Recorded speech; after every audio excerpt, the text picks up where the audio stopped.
Hello बच्चों, my name is मधु भल्ला। मैं आपको जो है energy topic कराऊंगी।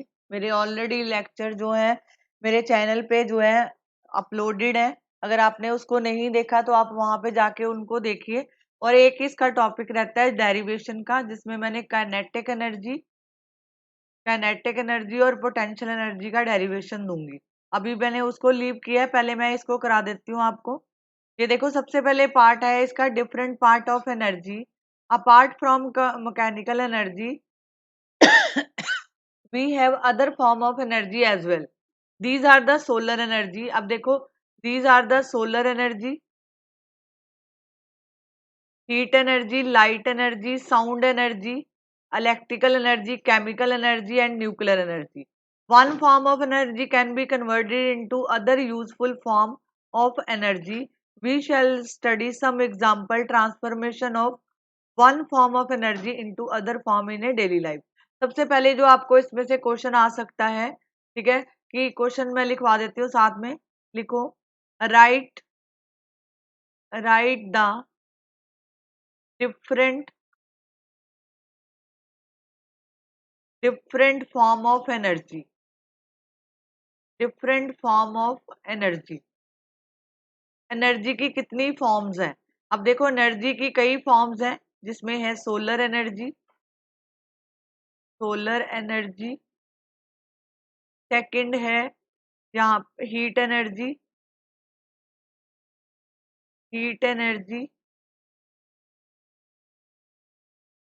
Electrical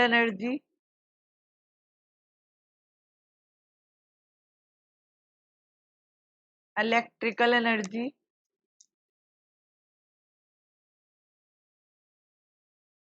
fourth part है इसका केमिकल एनर्जी,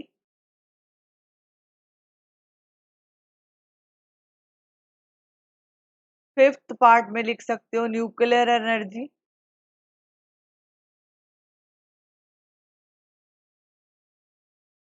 और लिखना चाहो तो लिखो विंड एनर्जी, सेवंथ है जियोथर्मल एनर्जी, जियोथर्मल एनर्जी। ठीक है। अब देखो, ये एक क्वेश्चन इसमें से बनता है और इसमें से आपको कुछ नहीं बोलेंगे। और दूसरा है, ये जो एनर्जी है, एनर्जी को जो है कन्वर्ट किया जाता है, यहाँ पे दिया हुआ है कि energy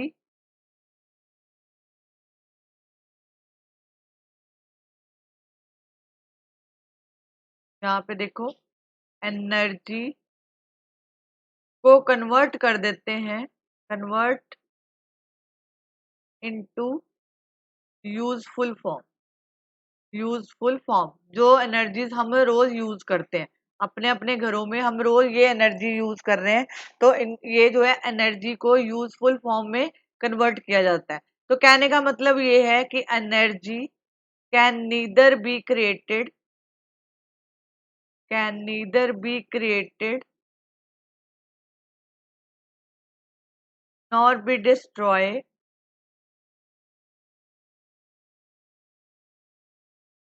but it transfer from one part to another. One energy can neither be created nor be destroyed, but it can transfer from one form to another. ठीक है। एनर्जी को ना तो बनाया जा सकता है, ना ही हम इसको खत्म कर सकते हैं, बट हम इसकी फॉर्म को चेंज कर सकते हैं। जैसे अब एग्जांपल देखते हैं आपकी बुक के, यहाँ पे देखो, सबसे पहले एग्जांपल है some example of transformation of energy. अब देखो, mechanical energy to electrical energy, अब देखो, यहाँ पे दिया है water store in a reservoir of a dam.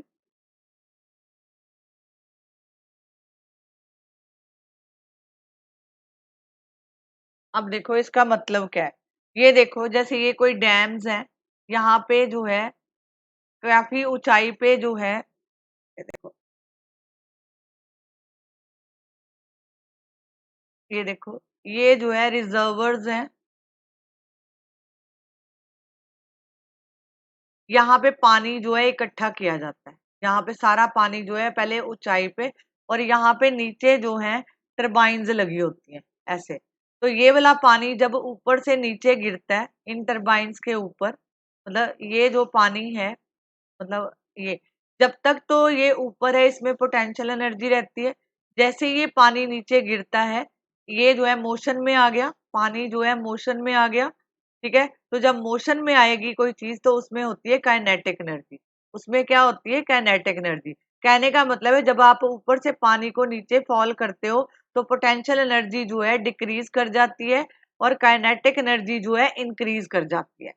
समझ आया? दोबारा से देखो, डैम्स के अंदर यहाँ पे पानी, ऊंचाई पे पानी इकट्ठा किया जाता है, यहाँ पे ऑलरेडी होती है पोटेंशियल एनर्जी, लेकिन पानी को जैसे ही आप नीचे की तरफ फॉल करते हो तो यहाँ पे हो जाती है काइनेटिक एनर्जी। तो पोटेंशियल एनर्जी जो है डिक्रीज हो जाएगी, ये डाउनवर्ड का साइन डिक्रीज होना, यहाँ पे लिख देती हूँ डिक्रीज, और ये जो है इंक्रीज करेगी, काइनेटिक एनर्जी जो है इंक्रीज करेगी। If the falling water is made to rotate a turbine near the bottom of the dam, तो यहाँ पे ये वाले जो मैंने बोला है यहाँ पे टरबाइन्स लगी होती हैं। जब ये पानी इसके कांटेक्ट में आता है तो ये टरबाइन जो है रोटेट करना शुरू कर देती है, रोटेट करती हैं। तो kinetic energy of water is transfer of the turbine in the form of rotational kinetic energy. मतलब यहाँ पे जब पानी गिरा था तो वो क्या था? काइनेटिक एनर्जी में था। जब ये पानी यहाँ पे आके रोटेट हुआ, क्योंकि यहाँ पे ये जो लगा रखी टरबाइन ये घूमना शुरू होगी, तो सबसे पहले क्या हुआ? यहाँ पे transfer of the turbine in the form of rotational kinetic energy due to which it rotate, तो इसी वजह से ये रोटेट करनी शुरू करती। अब टरबाइन रोटेट द अमर्चर, यहाँ पे अमर्चर लगे होते हैं, ये इसको रोटेट कराते हैं। तो ये जो है जनरेटर कनेक्टेड टू इट, इनके साथ जनरेटर कनेक्टेड होता है। जनरेटर मतलब इलेक्ट्रिसिटी बनाने वाला। दस काइनेटिक एनर्जी, तो जो इसकी जो काइनेटिक एनर्जी थी वो किस में ट्रांसफर होगी? Electrical energy, electrical energy. समझ आया?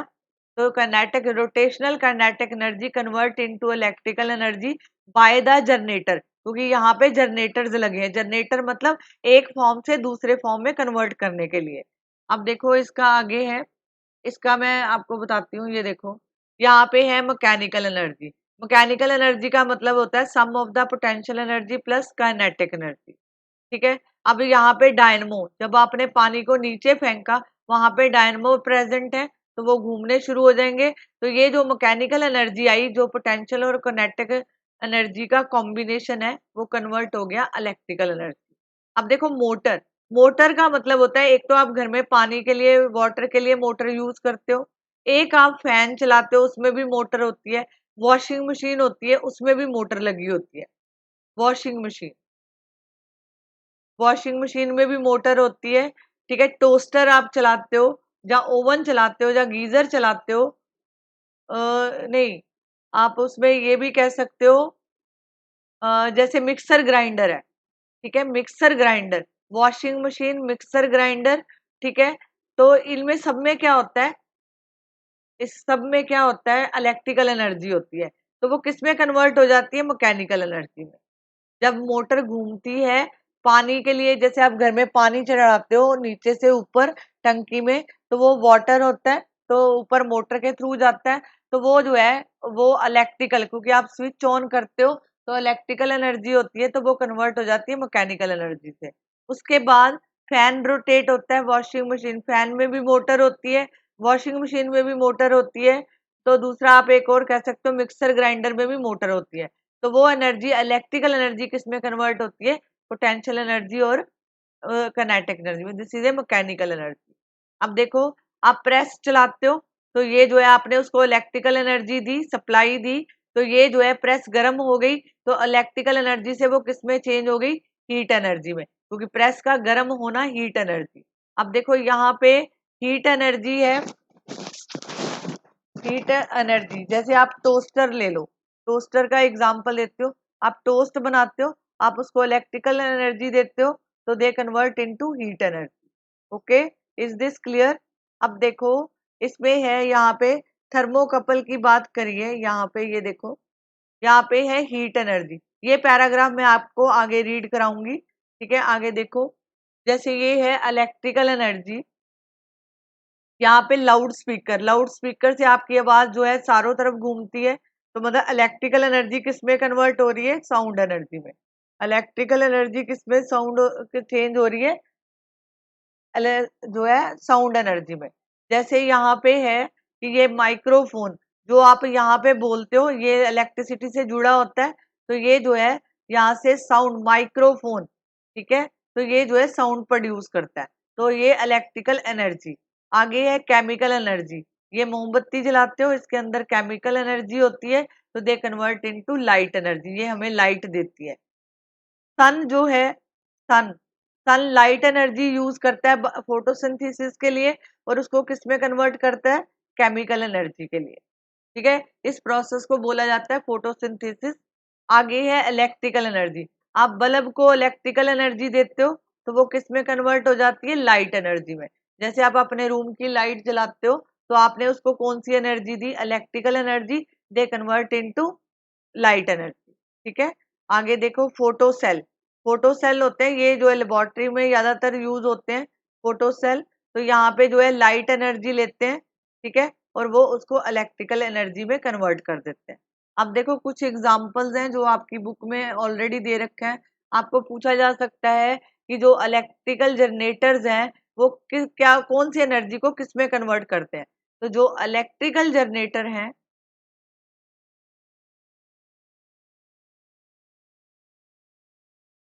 इलेक्ट्रिकल जनरेटर, ये जो है मैकेनिकल एनर्जी को, एमई से लिख रही हूँ, मैकेनिकल एनर्जी को इलेक्ट्रिकल एनर्जी में चेंज कर देते हैं। तो यहाँ पे लिखना चाहो तो this is A mechanical energy,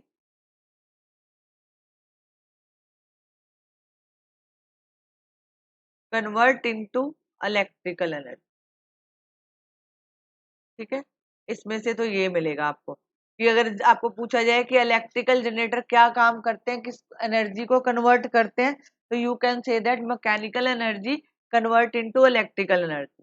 second देखो, electrical energy to mechanical energy.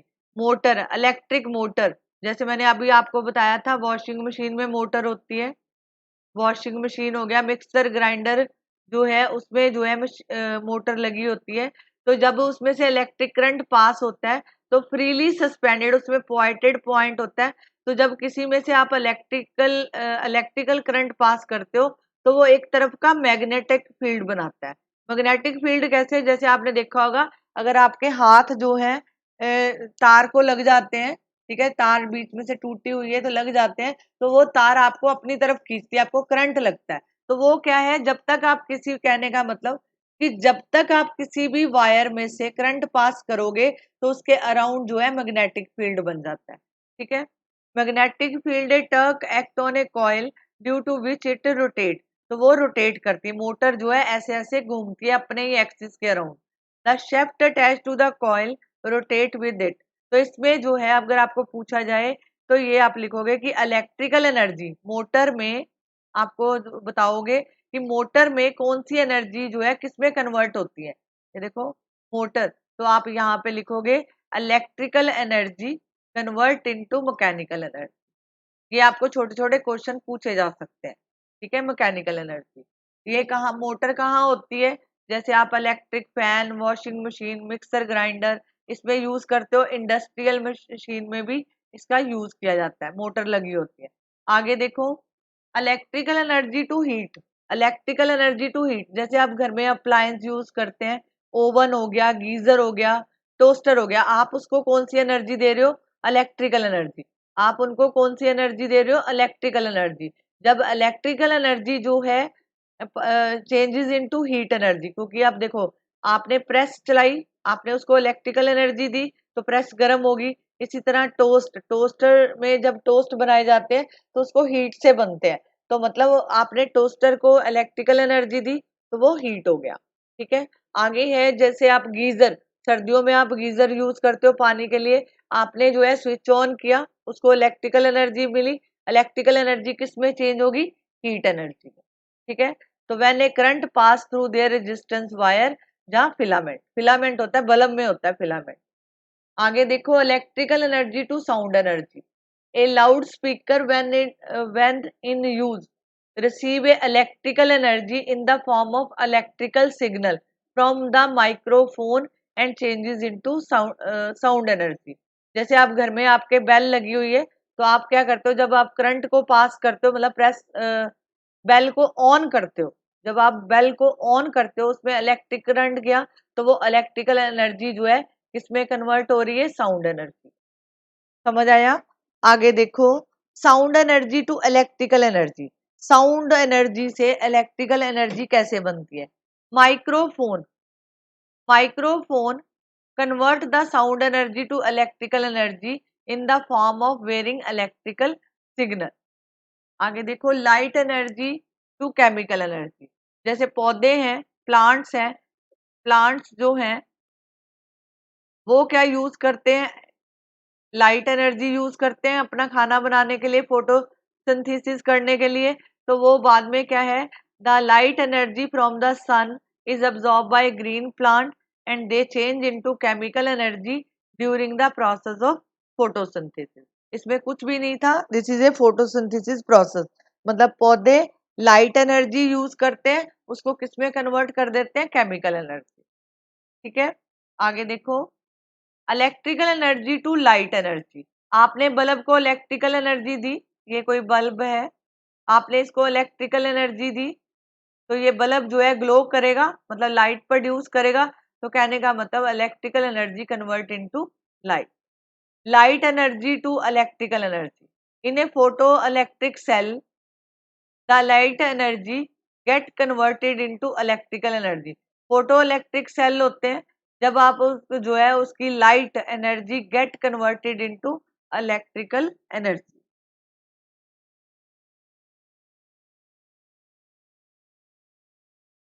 इन्हें सोलर सेल, जितने भी सोलर, आपने देखा होगा सोलर कैलकुलेटर आता है, आप उसको सनलाइट में रखते हो तो वो अपने आप चार्ज हो जाता है। तो मतलब वो जो है चार्ज हो गया, तो light energy changes into electrical energy. तो जब ये चार्ज हो जाएगा तो ये जो है कैलकुलेटर जलना शुरू हो जाएगा। अब आपने देखा होगा कि जैसे कई रोड्स के ऊपर सोलर जो है लाइट्स लगाई जाती हैं, सोलर लाइट, जहाँ सोलर सेल आपको वहां पे भी क्रिकेट स्टेडियम में भी देखने को मिलेंगे। तो ये जो है पूरा दिन जो है चार्ज होते हैं सनलाइट से, आफ्टर दैट बाद में ये जो है रात को ग्लो करते हैं। ठीक है, तो लाइट एनर्जी किस में कन्वर्ट हो रही है? इलेक्ट्रिकल एनर्जी में। आगे है heat energy to mechanical energy. अब देखो, in steam engine chemical energy, जितने भी स्टीम इंजन है वो केमिकल एनर्जी को कोल, कोयले को जब आप जलाया जाता है, ठीक है, हीट किया जाता है, तो first change into heat energy of steam and then heat energy of steam changes into mechanical energy. तो इस तरह हीट एनर्जी से मैकेनिकल एनर्जी में कन्वर्ट होता है। Mechanical energy to heat energy. अब देखो, हमने बोला कि यहाँ पे हम पानी कलेक्ट करते हैं, अब जब इसको फेंका जाता है नीचे, तो जब water fall from height the potential energy store in A water. यहाँ पे कौन सी एनर्जी होती है? Potential energy. जब आप उसको नीचे फेंकते हो, तो ये पानी जब नीचे आता है तो इसमें होती है मूविंग वाटर में काइनेटिक एनर्जी। ठीक है, तो kinetic energy of water changes into heat energy.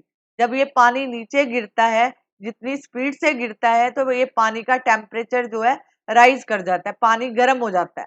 तो ये जो है heat energy, due to which the temperature of water rises.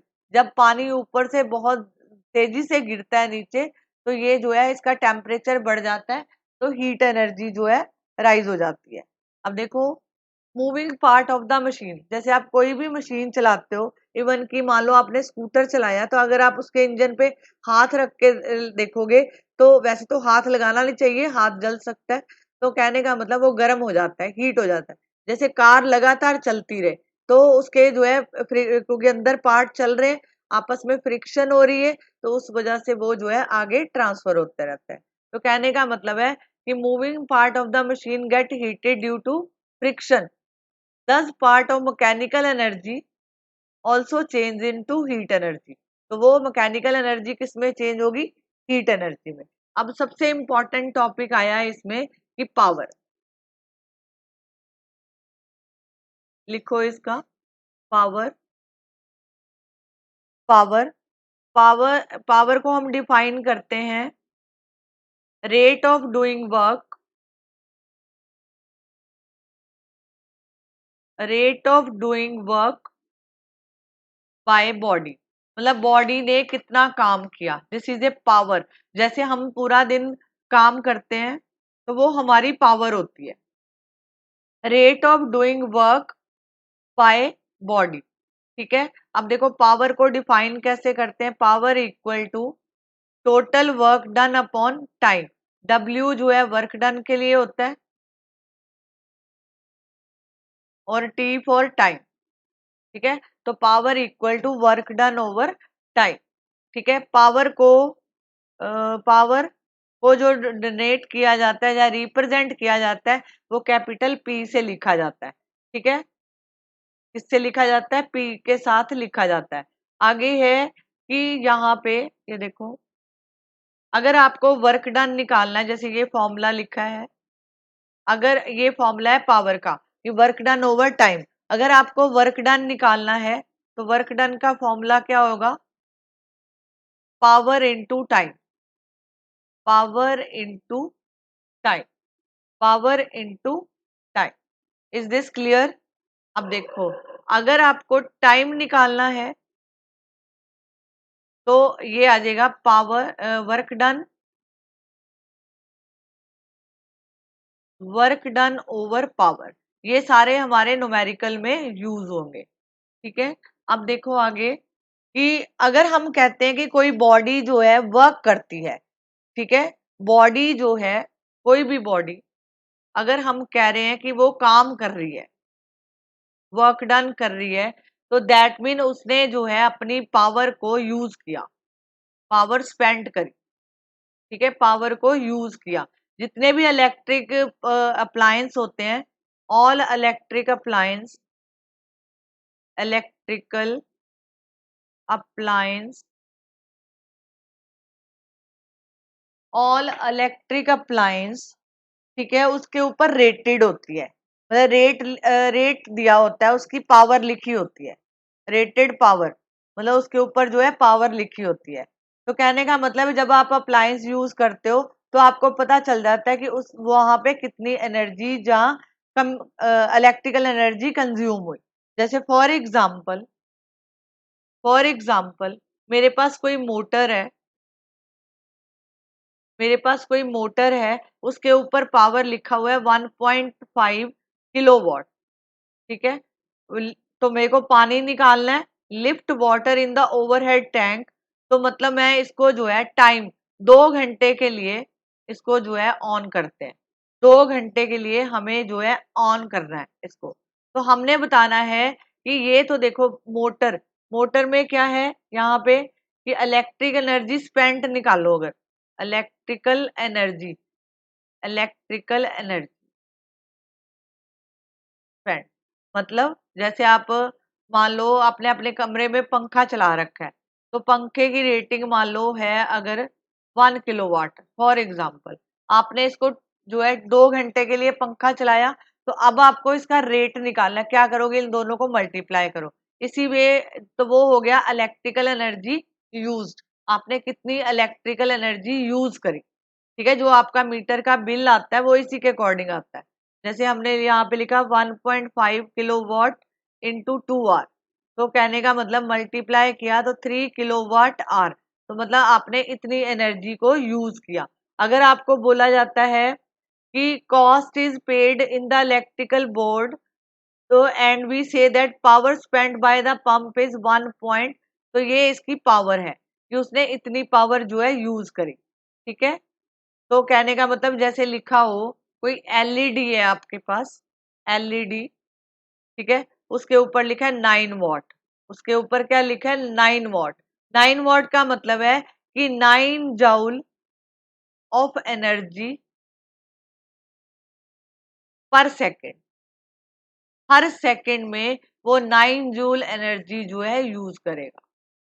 ठीक है, कंज्यूमिंग, एलईडी जो है कंज्यूम करेगा 9 joule of energy per second. इसका मतलब ये होता है। Is this clear? अब देखो यहाँ पे लिखो unit of power. Unit of power, power को हम लिखते हैं वर्क डन अपॉन टाइम। तो P equal to work done जो है जाउल्स में मेजर होता है, जाउल, और ये जो है टाइम। तो मैं इसको ये लिख सकती हूँ पावर जाउल, टाइम जो है सेकंड में, तो मैं इसको ऐसे लिख दूंगी जाउल पर सेकंड। तो पावर जो है, पावर को लिखा जाता है 1 watt. 1 watt equal to joule per second. मतलब अगर आपको पूछा जाए what is the value of 1 watt, तो you can say that joule per second. ठीक है, अब देखो इसके bigger unit, bigger unit of power, biggest unit of power, एक होता है 1 किलोवाट, ये इक्वल टू होता है 1000 वॉट के। ठीक है, और एक होता है 1 मेगावाट इक्वल टू 10⁶ के इक्वल होता है। ये आपको वैल्यूज जो है पता होना चाहिए। एक इसके साथ और आता है कि 1 हॉर्स पावर, 1 हॉर्स पावर किसके इक्वल होती है? तो आप लिखोगे 746 वॉट के इक्वल होती है। और अगर आपको पूछा जाए 1 किलोवाट आवर, ठीक है, तो ये जो है 3.6 इंटू 10⁶ जूल। अगर आपको पूछा जाए कि what is the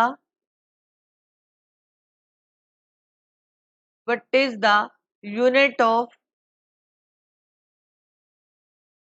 of energy, what is the unit of energy, तो आप लिखोगे किलोवाट, किलोवाट आर, मतलब KWH, किलोवाट आर। तो 1 किलोवाट आवर किसके इक्वल होता है? तो आप लिखोगे 3.6 इंटू 10⁶ जूल के इक्वल होता है। अब देखो कि कुछ फैक्टर्स होते हैं, factor affecting the power of a source. ठीक है, कुछ फैक्टर्स होते हैं, जैसे आपने लिखा कि जो पावर, लिखो the power spent by source. Source मतलब वो फैन हो सकता है, वो आपका गीजर हो सकता है। ठीक है, उसने कितनी एनर्जी यूज करी। तो मतलब फर्स्ट है amount of work done by source, source ने कितना काम किया। और सेकंड हो सकता है उसने कितना टाइम लिया, the time taken by the source to do to do the said work. Okay, मतलब उसने कितना time, work done by source, कितना काम किया। जैसे मान लो मोटर आपने 2 घंटे चलाई, और मोटर की पावर आपको अगर पता है तो आप उसको मल्टीप्लाई कर दो। ठीक है, तो कहने का मतलब है कि अगर हम, जैसे ये कहते हैं, आपको मैं एग्जांपल से समझाती हूँ। ये देखो, एक कुली है, वो जो है 1 मिनट लेता है to lift a load, lift a load to the roof of the bus, roof of a bus. ठीक है, वो 1 मिनट लेता है। इसी तरह दूसरा कुली है कोई, वो जो है उसी काम को 2 मिनट में करता है। ठीक है, वो ज्यादा टाइम लगाता है। तो कहने का मतलब है लोड भी सेम था, ठीक है, और लोड भी सेम, मतलब बस के ऊपर कोई लोड पड़ा है, जैसे आप कह लो वहां पे कि कोई मोटर पड़ी है या कुछ भी ऊपर से नीचे उतारना है, तो दो, एक ने जो है 1 मिनट लगाया, दूसरे ने क्या लगाया, 2 मिनट लगाए, ठीक है। तो अब देखो, the work done by both the coolie is the same but the power spent by coolie, अब देखो यहाँ पे काम जो है दोनों का सेम था, वर्क डन दोनों ने सेम किया, वर्क डन क्या है, दोनों का सेम, बट पावर दोनों ने अलग अलग लगाई, ठीक है। तो मतलब power spent by coolie A is twice the power spent by coolie B, ठीक है। Power spent by coolie A equal to जो है 2 power spent by coolie B. तो कहने का मतलब है कि जो कुली ए है, रीजन अगर देना हो तो आप लिख सकते हो coolie A does work, coolie A does work at double the rate, at double the rate, ठीक है। तो मतलब coolie A does work at double the rate, या इसको ऐसे लिख सकते हो half the time, half the time the coolie B work, ठीक है।